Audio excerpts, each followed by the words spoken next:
নমস্কার, কেমন আছেন সবাই?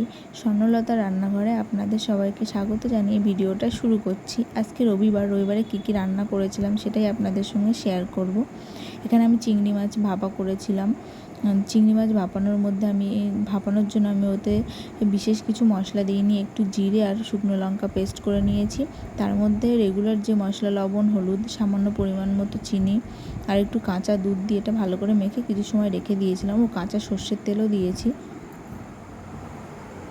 ভালো করে মেখে এটা কিছু সময় রেখে দিয়েছি। তার মধ্যে কড়াইতে একটা তেল দিয়ে তার মধ্যে এই চিংড়ি মাছের যে মাথা আমরা ফেলে দিই ওটা আমি ভালো করে বেছে নিয়ে ওটা দিয়ে এই একটা পাতা বাটা করেছিলাম। পাতাটার নাম হলো, আমরা খারকোল ঘেটকুল দুটোই বলি, আপনারা কী নামে চেনেন পাতাটার সেটা একটু কমেন্ট করে জানাবেন।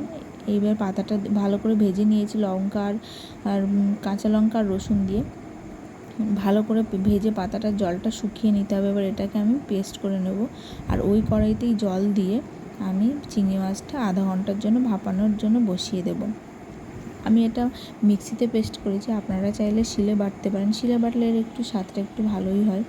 দেখুন, ও তার মধ্যে আমি আজকে চিকেন কারিও করেছিলাম। চিকেনটার রেসিপিটা আমি দিলাম না, আগেই আমার চ্যানেলে দেওয়া আছে। চিকেনটা দেশি চিকেনের জন্য প্রেসারে সিটি মেরেছি। দেখুন চিকেনটা ভালো করে সেদ্ধ হয়ে গেছে। এবার এর মধ্যে গরম মশলা দিয়ে আমি ওটা ঢেকে দিলাম। দেখুন পাতাটা আমার পেস্ট করা হয়ে গেছে। আর এদিকে চিংড়ি মাছটাও ভালো করে ভাপানো হয়ে গেছে। চিংড়ি মাছটা এবার নামিয়ে নেব।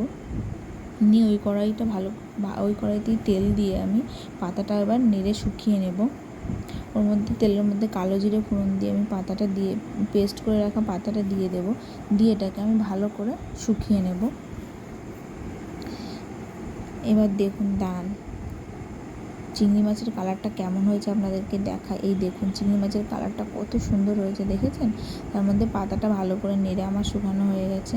ব্যাস, এই ছিল আজকের মেনু। টাটা।